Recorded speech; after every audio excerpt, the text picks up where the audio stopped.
আজ বানিয়ে দেখাবো বাবুই পাখির বাসা। এটা ছিল আমার এক বোনের প্রজেক্ট, আর এটা বানাতে হবে নারকেলের খোলা বা ছোবড়া দিয়ে।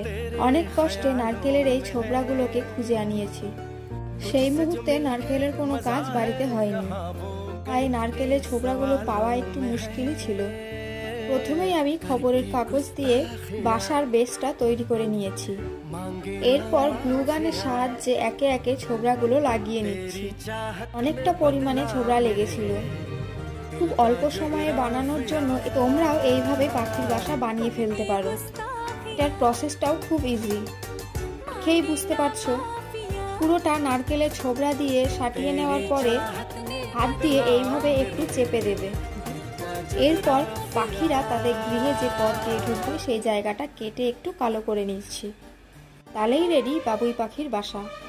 পাখিটা আমি বানাইনি, বাসাটাই বানিয়েছি।